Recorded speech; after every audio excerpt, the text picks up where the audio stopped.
I still remember the sound of her heels clicking on the hardwood floor that night, a rhythm that felt like a countdown to the end of everything. Lila didn't even glance at me as she crossed the apartment, tossing her small bag over her shoulder. "I can't be with someone who has nothing," she said, voice sharp, almost rehearsed. Nothing.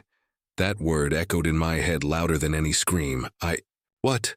I stammered, gripping the edge of the kitchen counter as if it could anchor me to sanity. "Nothing? I'm trying. Trying isn't enough, Ethan," she interrupted, rolling her eyes. "I need stability. I need someone who can—" She paused as if searching for words that would sting the most. "Give me a life, not dreams that won't pay the bills."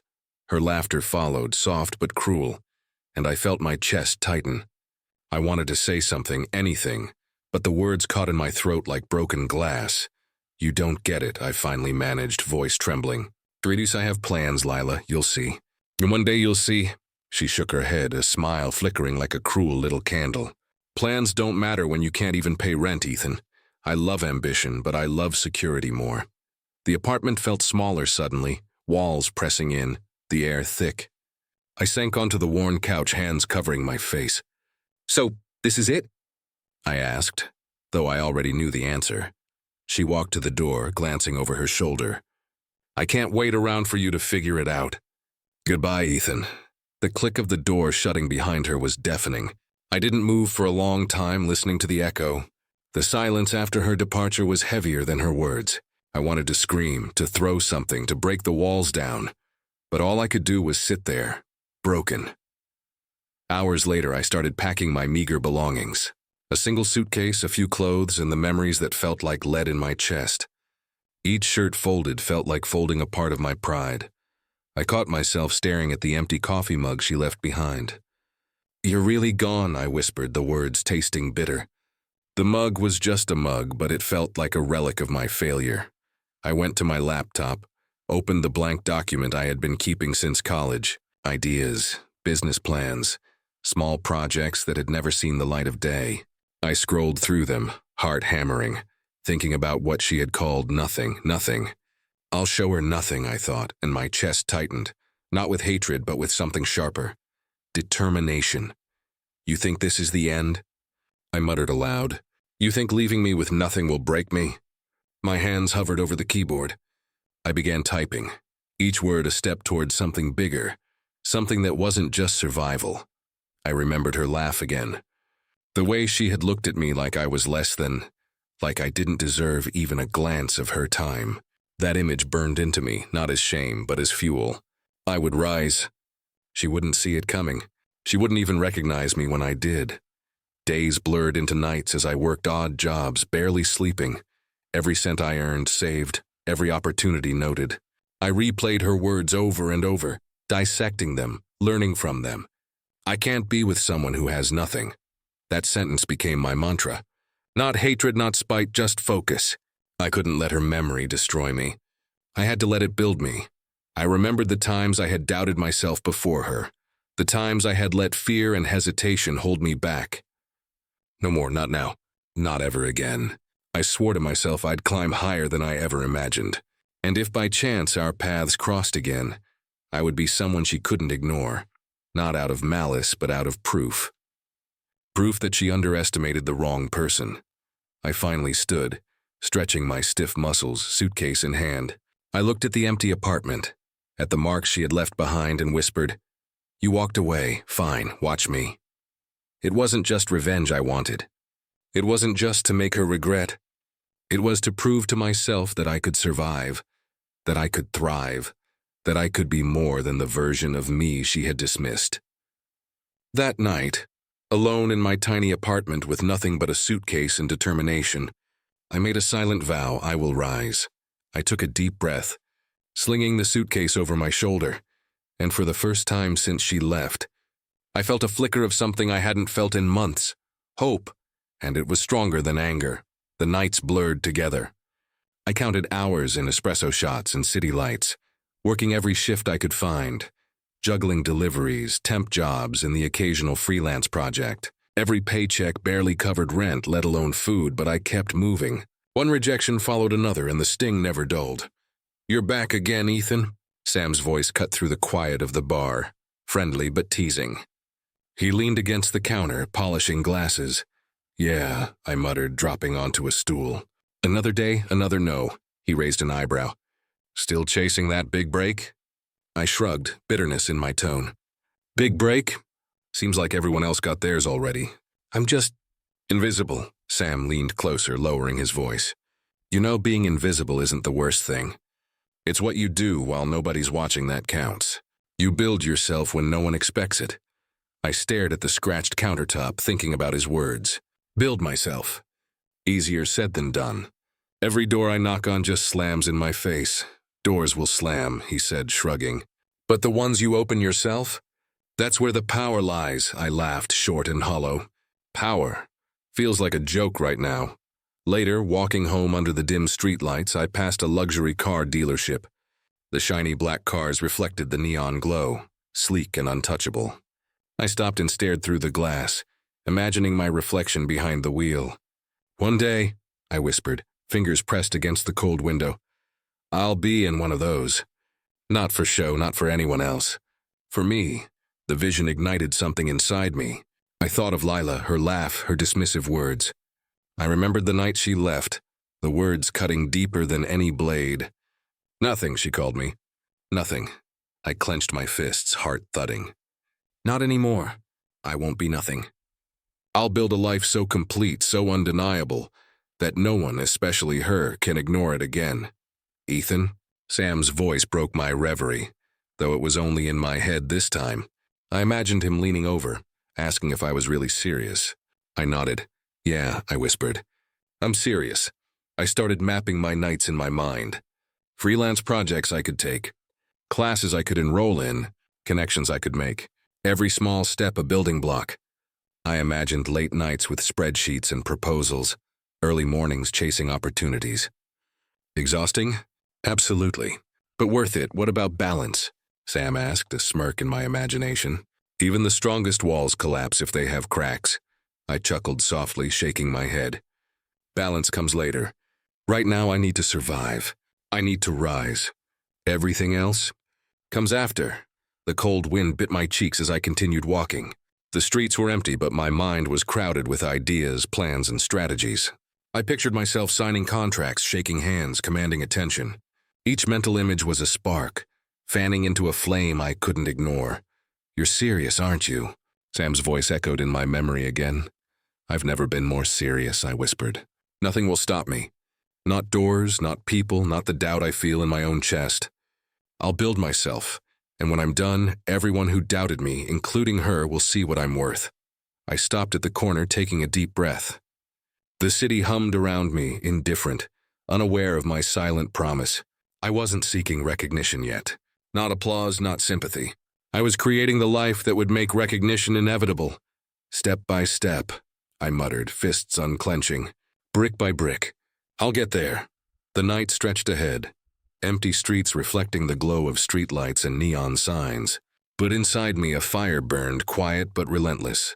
The journey was long, the climb steep, but I finally knew one thing. I wouldn't just survive. I would thrive. And one day I would drive past her in a car she could only dream of, not to humiliate, not to boast, but to show the truth she tried to deny. The first step was always the hardest, but I had already taken it. The office smelled faintly of coffee and ambition. My first day felt like stepping onto a battlefield without armor. Papers shuffled, phones rang, and everyone seemed to know exactly what they were doing while I tried to remember which printer required a password. Don't worry, Cole said, appearing beside me like he'd been there all along. Confusion is the first sign you're in the right place. You're learning, I blinked at him. Learning? Feels more like drowning, he chuckled, tilting his head. You survive the first waves, Ethan. That's when you start swimming. Swimming, I muttered, gripping the edge of my desk. I feel like I'm barely treading water. Cole leaned closer, lowering his voice. Treading water is fine for now. Observe, listen, and remember, patience beats panic. Every mistake you avoid now is a victory later. I nodded, trying to absorb the words. Then the reality hit. This wasn't just about surviving. It was about proving myself. A coworker, Miranda, glanced at my screen. Wow, You actually read the manual for that software? She asked, half impressed, half incredulous. I shrugged, pretending casual confidence. I like to know what I'm doing, she smirked. Not many bother. You'll go far if you keep this up. Her words were small, but they carried a weight I hadn't felt in a long time. People noticing effort. It was a foreign but welcome sensation. Later, Cole pulled me aside during lunch. I've been watching you.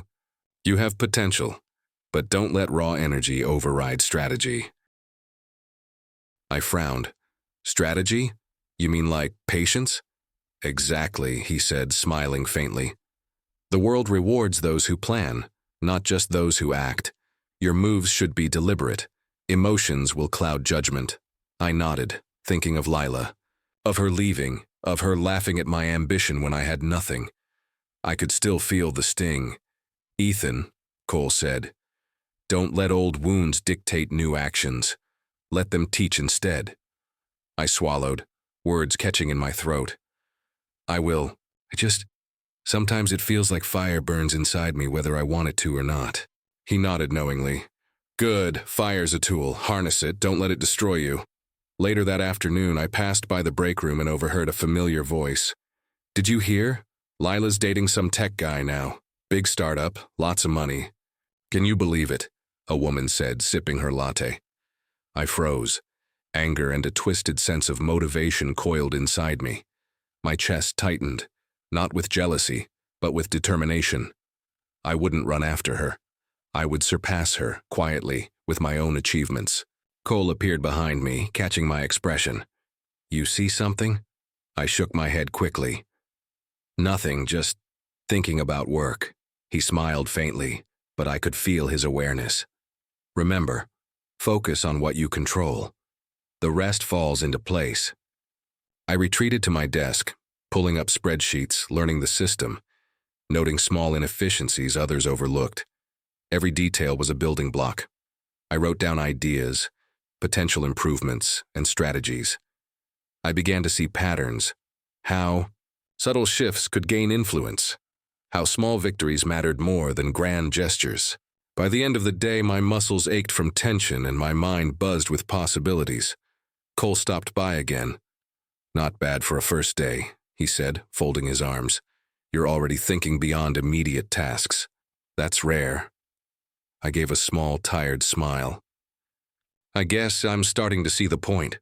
You're starting, he corrected gently. Soon you'll see the horizon. But remember, don't rush. The first victories are quiet. Their value lies in how they compound over time. I stared at him, absorbing the advice like sunlight. Quiet victories, patience, strategy. I could almost taste the control slowly returning to my life, the first glimmers of power after months of feeling powerless. As I packed my things to leave, I caught a glimpse of Lila in my mind again. Not with sadness, not with anger, but with purpose. She had walked away when I had nothing. Now I would build quietly and relentlessly, until her shadow over me became irrelevant. Tomorrow, I whispered to myself, tomorrow I take the next step. And for the first time in months, the fire inside me wasn't just rage. It was hope. The ballroom shimmered with chandeliers and the soft hum of polite conversation. I could feel the energy in the room, ambition and vanity dancing in equal measure. I wasn't here for the drinks or the hors d'oeuvres. I was here to observe, to learn, to measure. Ethan, over here, a colleague waved, smiling too brightly. I forced a polite grin. Hey, thanks for inviting me. Looks impressive. It is, isn't it? She said, leaning in. So, big plans this quarter? I nodded, keeping my tone neutral. Always, step by step. As she walked away, I scanned the crowd and froze. Lila. She was standing near the bar, a delicate glass in hand, chatting with a small group of people. She hadn't seen me yet. Her posture was upright, her smile carefully measured. Seeing someone from the past? Cole's voice was quiet behind me. I glanced at him, tension coiling in my chest. Yeah, that's Lila. He nodded slightly. Recognize her, but don't react. Observe. That's the key. I exhaled slowly. Memories of her words, her laughter, her departure, it all surged back. I can't believe she's here, I muttered. She didn't even think twice back then. Cole placed a hand on my shoulder. And that's why you're here now. Not to argue, not to shame, but to rise. Let her presence remind you how far you've come. I swallowed hard, trying to focus on the present. My journal sat in my bag at my side, and an idea struck me. I could record this. Track patterns, behavior, strengths, weaknesses. Quietly, strategically. I pulled out the small notebook, scribbling as I watched. She's confident, maybe too much. Relies on charm rather than effort, I whispered under my breath. Cole crouched beside me, scanning the room. Keep noting everything. Your power isn't loud. It's in awareness, preparation, and patience. I nodded, pen moving almost on autopilot. Observing her, I realized how predictable some gestures had become. Checking her phone, laughing at shallow jokes, leaning into others' validation. Each tiny move was a mark on my mental ledger. You're quiet tonight, a colleague said, sidling up. Everything okay? I smiled, deliberately neutral. Just taking it all in. Lots to learn from everyone here. She glanced past me and said, Someone catching your attention? I turned slightly, keeping my voice casual. Just studying interactions. You learn more watching than talking. As she wandered off, I allowed myself a slow breath. The temptation to confront Lila bubbled briefly, but Cole's words echoed. Patience, control, growth. A few minutes. Later, I noticed her making a minor faux pas, laughing loudly at a comment that fell flat, brushing off a failed attempt at connection. I wrote it down. Each mistake, each overconfidence moment was data. I didn't gloat, didn't smile inwardly. I simply noted and moved on. Your focus is impressive, Cole said softly, keeping pace beside me. Most would rush to confrontation, to prove a point. You're doing the hard work, maintaining composure while gathering insight. I let that settle. It's harder than I thought, seeing her, being reminded of everything. Cole nodded. That fire you feel is useful if directed wisely. Don't let it consume you. Let it teach you, refine you.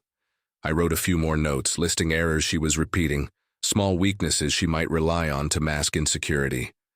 I reflected on my own progress, the late nights, the early mornings, the small wins that added up.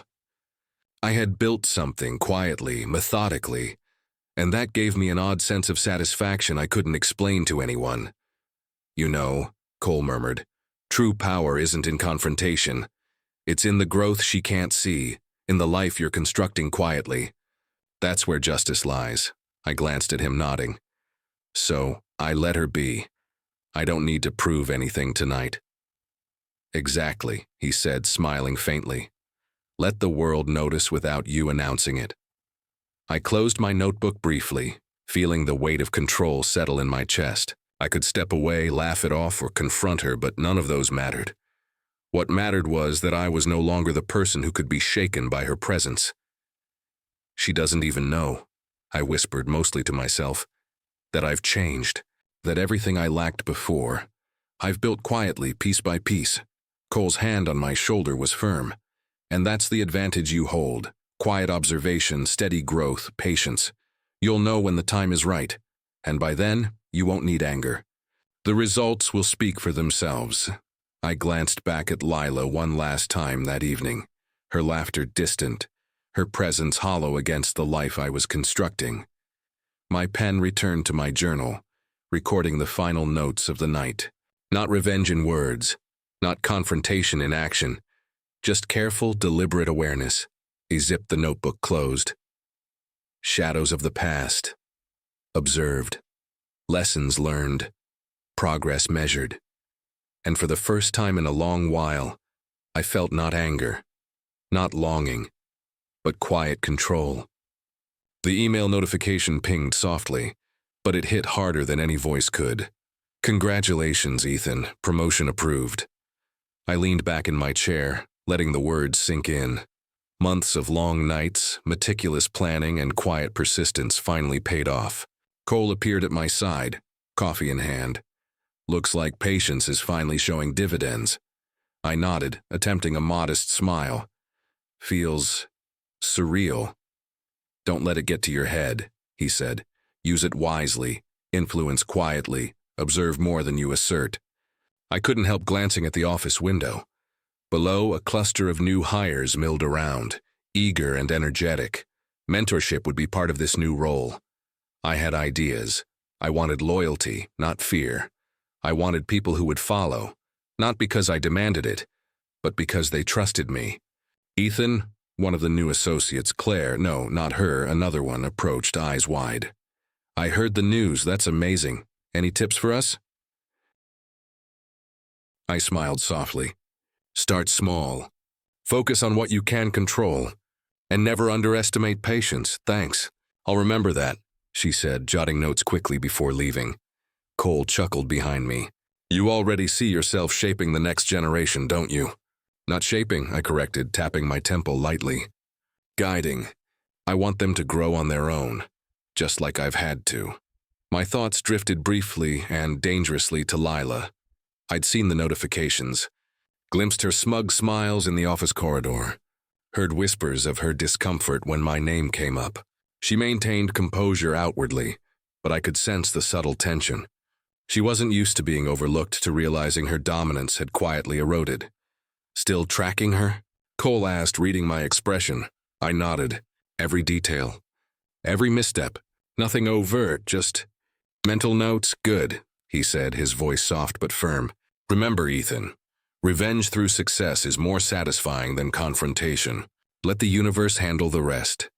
I took a slow breath, imagining her smug confidence slowly unraveling, not through my actions, but through time and circumstance. There was a thrill in watching someone who had once belittled me now struggle to maintain relevance, even if she didn't know it yet.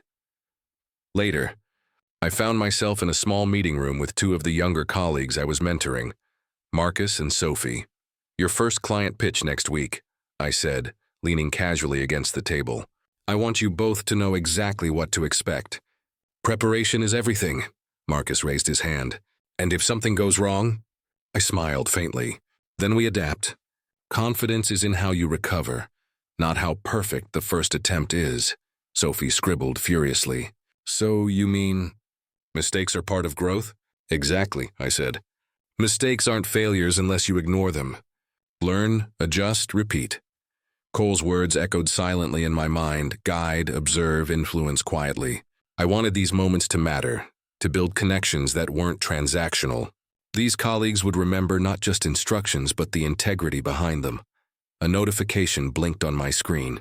Another post, another subtle brag by Lila on social media. She had a new project, another so-called success. I leaned back, letting a quiet smile play at my lips.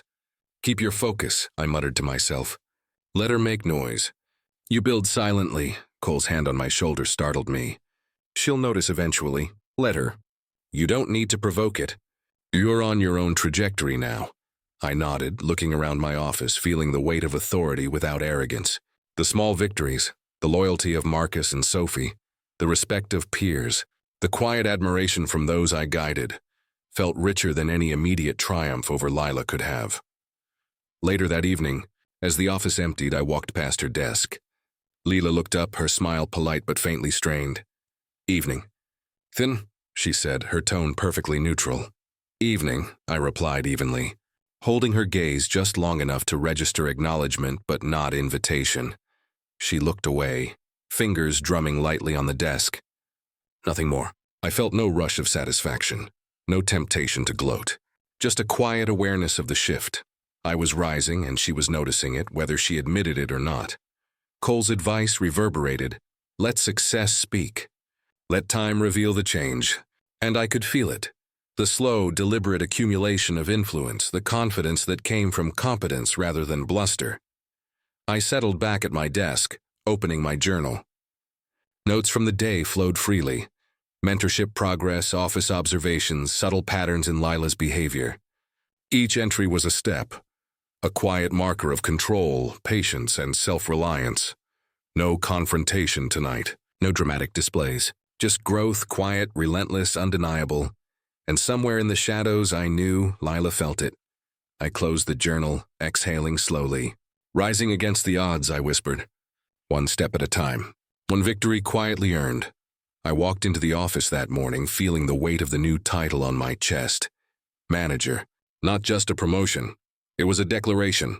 I now had authority over departments I'd only observed from the edges, including Lila's. Cole appeared beside my desk, coffee in hand. How's the view from the other side? I smirked lightly. Different. Empowering in a quiet way. Quiet is key, he reminded me. Control without making noise is the most effective. Let them adjust to the shift, don't force it. I nodded, already scanning the room. Lila sat at her desk, impeccably composed, as if nothing had changed. Yet I saw the flicker, the slight tightening of her jaw, the brief hesitation before she typed her emails. She was realizing she reported to me now, though she refused to admit it. Morning, Ethan, she said, her voice even. Professional. Morning, Lila, I replied smoothly, holding her gaze just enough to convey awareness without hostility. She looked away quickly, pretending to focus on her screen. I allowed myself a quiet satisfaction. No gloating, just observation. Power was in the subtleties, in the way she had to recalibrate her dominance. I called my team together for a brief meeting, wanting to establish rapport without overstepping. Everyone, I know this is a period of transition, I began, keeping my tone calm but firm. We have shared goals, and my expectation is simple. Clear communication, accountability, and mutual respect. Questions? One of the new office team members, Jenna, raised her hand. Will there be changes in workflow? Yes, I said. Some processes will adjust for efficiency, but nothing that undermines your roles. I want collaboration, not confusion. Another colleague, Marcus, nodded. We can handle that. Clear priorities will help, I smiled faintly. Exactly. Focus on what matters most, support one another, and results will follow. Cole leaned against the doorway, watching. Subtle authority, Ethan. You're doing it right. She'll feel it without you needing to make it obvious. Later, I had to approve a set of projects that included Lila's work. I examined them carefully, noting errors and oversights she had made repeatedly. My correction emails were precise, professional, and constructive, never demeaning, yet undeniably setting the standard she now had to meet. I sent the messages and leaned back, feeling a quiet thrill. Each decision, each carefully worded email reinforced the hierarchy without cruelty. The universe, Cole had said, would handle the rest. Ethan, may I ask for your advice? Jenna approached, concern in her eyes. Of course, I said. I'm juggling multiple tasks and I feel stretched thin. Any suggestions? Prioritize ruthlessly, I advised. Know which tasks impact results most, which can be delegated, and don't let minor setbacks distract you. Efficiency isn't about doing everything. It's about doing the right things. She nodded, absorbing every word. I felt a subtle warmth. Mentorship, guidance, influence. These were my tools now, quietly reshaping the dynamics in ways Lila couldn't anticipate. Hours passed, and Lila remained professional but subdued. She avoided unnecessary interactions, probably reassessing her approach. I walked past her desk once, glancing at a report she'd drafted. Errors flagged, suggestions made. Nothing public, nothing personal, just competence asserting itself. Cole appeared again in the late afternoon. You're building something that lasts, Ethan. Authority, loyalty, respect. Let her stumble quietly. Don't push. The shift will reveal itself naturally. I can feel it, I admitted. She's aware even if she won't say it. Good. That awareness is more powerful than confrontation. Patience is your ally. By the evening, the office had emptied, and I lingered at my desk. Reviewing reports, messages, and team updates, I noticed a pattern. Colleagues were beginning to turn to me for guidance more than before. My quiet influence was growing, and with it, the subtle power to shape outcomes without force. Lila's desk was empty now. She'd left, probably reflecting on her day. No words exchanged, no drama. But the shift was clear. She understood without being told that the balance had changed. I exhaled slowly, satisfaction settling into a calm, steady rhythm. Authority didn't have to be loud. Influence didn't require manipulation. And revenge, if it could be called that, was silent, strategic, and deeply satisfying. As I closed my laptop, Cole's voice lingered in my mind. Patience, observation, subtlety. The universe had begun its work, and I, for the first time in a long time, felt entirely in control. I stood, stretching, and whispered to myself, "Power is quiet, and it's mine." I sat at my desk early that morning, the hum of the office barely awake around me. Stacks of employment documents lay in front of me, each file representing more than just paperwork. They were a subtle assertion of control. Today, I would personally prepare Lila's continued employment forms, ensuring that my name literally signed her paycheck every month. Cole appeared in the doorway, leaning casually against the frame. "I see you've got your hands full," he said, glancing at the organized chaos of files. "Just tying up loose ends," I replied evenly. "Nothing dramatic yet," he smirked. "Patience, Ethan. The small, controlled steps are the ones that carry the most weight. Remember, the universe will do its work without you needing to force it." I nodded, shuffling papers with deliberate care. "I know. That's the difference this time. Control, not impulse." Administrative staff moved quietly around the office, delivering coffee, tidying schedules, and murmuring greetings. I acknowledged each with a nod, my attention anchored on the task at hand. Lila arrived, her heels clicking softly on the floor. She paused, glancing at me, an almost imperceptible hesitation in her step. "Morning, Ethan," she said, voice polite but cautious. "Morning, Lila," I replied, matching her tone. I felt the subtle shift in the room, the awareness in her posture that she no longer held sway over me. The old arrogance was gone, replaced with a careful calculation of how to navigate my presence. She busied herself with her own paperwork, pretending not to notice my scrutiny. I allowed myself a brief internal smile. Satisfaction didn't need to be loud. It could reside quietly in the mind, simmering like a slow-burning fire. Cole wandered over, dropping into the chair across from me. "You see it, don't you?" he asked softly. "Yes," I admitted.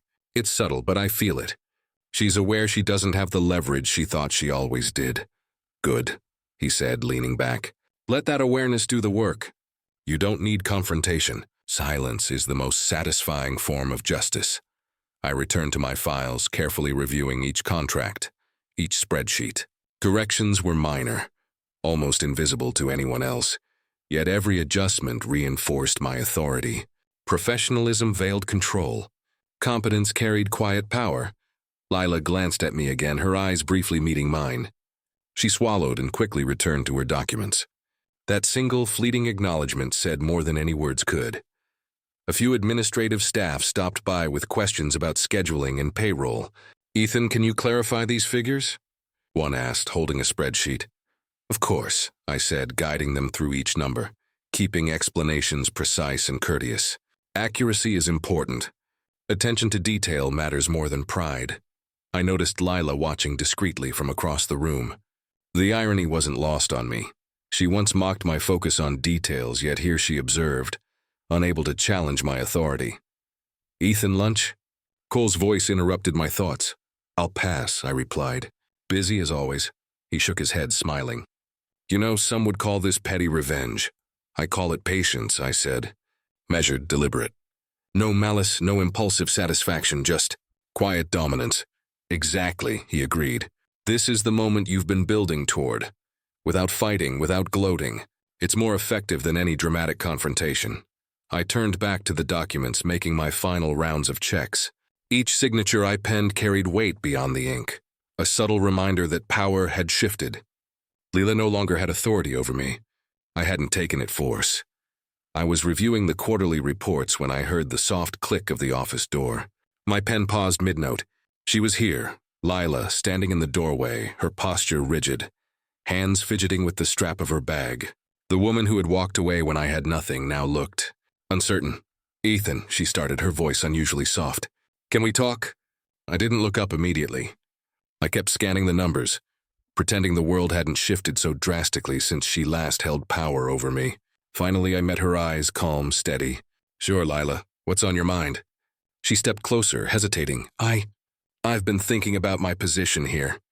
The company, I want to make sure everything's secure.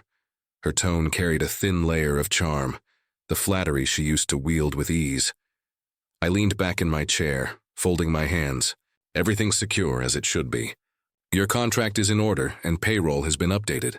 I let the words linger, giving her time to digest that I was the one in control now. Her lips pressed into a thin line. Right. Of course, I've been worried, with all the changes in management. You've risen so quickly. Is that concern, Lila, or admiration? I asked lightly, the corners of my mouth tilting just enough to unsettle her. She faltered, blinking. You've done well. Very well. I just didn't expect. Her hands twisted in front of her, betraying the calm she tried to project. I let silence stretch between us. You didn't expect I'd succeed, I said quietly, or that I'd do it without needing anyone's approval. Not yours, not anyone's. My voice was steady, almost clinical. No malice, only fact. She swallowed, forcing a small smile. I suppose. People do change. Circumstances change. I just didn't realize. Her words trailed off, her usual confident rhythm missing entirely. I kept my tone measured. You didn't realize that underestimation has consequences. That arrogance can be the very thing that limits a person's influence. I let my eyes hold hers for a moment longer, not in threat, but as a reflection of reality she could no longer ignore. Lila shifted on her feet, glancing down at the floor. I never thought it would be like this, she whispered. Her voice cracked slightly. I could hear the panic creeping in, thinly veiled by her polite posture. I inclined my head slightly. You walked away when I was broke, when I had nothing. I rebuilt piece by piece without resentment guiding me. I let the work speak for itself. And now, I gestured toward the stack of documents I had just signed, her paycheck included. Everything you relied on me for, I control, quietly, without a word of malice. Her eyes widened as she realized what I meant. The shift in power, the silent authority, it wasn't a spectacle. It was deliberate, calculated, and precise. I see, she murmured. I never wanted. She stopped, words failing, her usual sharpness dulled by the reality I presented calmly, without aggression. Intentions don't erase consequences, I said softly. You had a choice then, and you have choices now. But the context has changed. Your previous arrogance doesn't buy you leverage here. She looked down again, fidgeting with the strap of her bag. I noted the subtle trembling of her hands, small details, reminders of how far the power imbalance had shifted. She had been the one to hold control once. Now it was quiet, unspoken, undeniable. I guess I understand, she whispered. Her voice lacked conviction, fear edging into her tone. She had recognized it fully. The vulnerability she once exploited in me no longer existed. I nodded once, gently, almost kindly. Good. I hope this understanding serves you well. For your sake and mine. She turned, almost stumbling slightly on her way to the door. I didn't offer assistance. I let her leave with her dignity intact physically, but shattered in the clarity of what she had lost. One measured step at a time, she exited the room. The click of the door resonated in the quiet office. I exhaled slowly, letting the weight of the moment settle. No shouting, no confrontation. No cruelty needed. Just precision, patience, and the calm satisfaction of seeing the truth reveal itself. I returned to the reports, the numbers on the page now carrying a subtle sense of triumph. Revenge, I realized, was most powerful when invisible. And today, I had proven that silence and measured action could cut deeper than any anger-fueled confrontation ever could. Cole had been right all along. I leaned back in my chair, letting the afternoon sunlight spill across the desk. The office was quiet, save for the low hum of the air conditioner and the faint tapping of keyboards in the distance. I stared at the framed photos on the wall, snapshots of milestones, small victories that had taken months, even years to earn. Quite the view from the top, huh? I looked up and saw Cole standing in the doorway, his hands tucked into his pockets, a small smile playing at the corners of his lips. Cole, I said, nodding. I didn't hear you come in. He stepped closer, surveying the organized chaos of reports and charts scattered across my desk. I wanted to see for myself. You've handled the Morgan project flawlessly. The board's impressed. I shrugged lightly. It's been a team effort. I didn't bother mentioning that I'd quietly guided several colleagues behind the scenes, mentoring and shaping them without fanfare. Cole tilted his head. I've watched you grow, Ethan. From the guy who stormed into this office with nothing but determination to someone who commands respect, without needing to shout. It's rare, I smirked. Commands respect, huh? Funny how quiet work often speaks louder than words. He chuckled softly. Exactly. And you've learned that the real victory isn't about proving someone wrong. It's about proving yourself right. I leaned back further, exhaling slowly. I used to think it was about her. The word her hung in the air, filled with the weight of years spent nursing old wounds. I thought every move, every hour, every sleepless night was about showing Lila that I could rise. Cole nodded knowingly. And now? I paused, letting the thought settle. Now I realized she was just the spark. The real fire came from inside me, from realizing I could build something lasting, not just temporary validation. My fingers traced the edge of a report, grounding me in the present. Cole leaned against the edge of my desk. Patience, strategy, focus. You've mastered all three, and you didn't need revenge to feel satisfied. That satisfaction came from doing the work right, from earning it honestly. I smiled faintly, a quiet warmth spreading through me. It's strange, I admitted. I thought revenge would feel like fireworks, loud, dramatic, consuming. But this is different. It's steady, calm. It's knowing I've built something no one can take away, and that includes her or anyone else who doubted me. Cole nodded again, eyes thoughtful. Most people never reach this point. They chase the noise, the instant payoff. But you've learned that some victories aren't loud. I whispered it to myself, letting the words taste of truth. Some victories aren't loud. They're just honest. Cole smiled, clapping me lightly on the shoulder. Exactly. And you've done it without bitterness clouding your judgment. That's the hardest part, Ethan. Keeping the mind clear, even when emotion tempts you to act impulsively. I chuckled softly, remembering the sleepless nights, the anger that had once consumed me. The endless calculations of what I could do to make her regret leaving. I remember thinking if I just worked hard enough, if I just earned enough, she'd realize her mistake. But that was never really the goal, was it? No, Cole said firmly. The goal was always you. You had to grow to prove to yourself that you could rise on your own terms. I leaned forward, resting my chin in my hands, and I did. Every setback, every long night, every moment of doubt, it all led here. Not to a confrontation, not to a dramatic payback, but to peace, satisfaction, control over my life. Cole nodded, his eyes soft but approving. And that's the real power, Ethan. You don't need to hold anyone down. You just need to stand taller than you were yesterday. I let the moment settle in, the calm after years of storm. The office felt warmer, brighter.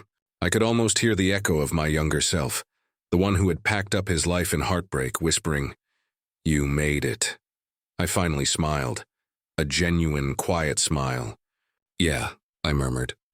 I did, and in that stillness I knew it was true. My story wasn't about her anymore. It was about me, my focus, my growth, my resilience, and somehow that was louder than any revenge ever could be. The room buzzed with conversation, laughter, and the clinking of glasses.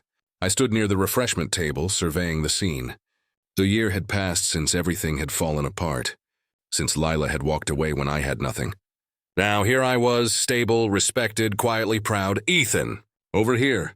I turned and saw Mia waving, her bright smile cutting through the crowd. I had met her a few months ago, a warm presence amidst the office chaos. "Hey, Mia," I said, walking over. "You look different," she said, a teasing tone in her voice. Calmer, happier. I chuckled softly. "I guess a year of surviving and building something of my own will do that." She raised an eyebrow, playful but knowing. "Surviving, huh? Sounds dramatic," I shrugged. "Maybe. But surviving isn't always about danger. Sometimes it's about patience, focus, and letting yourself grow quietly while the world moves on." Mia tilted her head, studying me. "Sounds like someone's been reflecting a lot." "Guilty as charged," I admitted. "I used to chase the idea of proving people wrong. Now I just want to do my work, help my team, and enjoy the results." She smiled. "That's refreshing. You've changed, Ethan, in the best way." I glanced across the room, my eyes settling on Lila. She stood near the back, adjusting a stack of papers, avoiding eye contact. I could see the subtle tension in her posture, the awareness that she no longer held any influence over me. But I didn't feel triumph or anger. I felt peace. "She's quiet tonight?" Mia said, following my gaze. "Yeah," I said, voice low. "Quiet, aware, but harmless." Strange. The relief of realizing someone who once haunted your thoughts doesn't matter anymore. Mia nodded. "You earned this, Ethan. Not because of anyone else, but because of you." I laughed softly. Funny thing is, I thought it was about proving her wrong at first. That was the fire that kept me going. But the real lesson? The real victory? It was about me, my patience, my ability to endure and transform. Mia raised her glass in a mock toast. "To patience and transformation, then." I lifted my glass to meet hers. "To growth," I corrected, smiling genuinely. We clinked glasses lightly, and I felt a warmth that had nothing to do with alcohol. I watched my colleagues, some I had mentored, some I had quietly guided through tricky projects, and felt the satisfaction of shared progress. No fanfare, no dramatic gestures, just results earned through persistence and focus. "You're smiling a lot tonight," Mia said. "I like it." I leaned back slightly. I've realized that satisfaction doesn't come from revenge. Not really. It comes from endurance, from making the right choices, and from seeing your own growth reflected in what you've built. She nodded, understanding.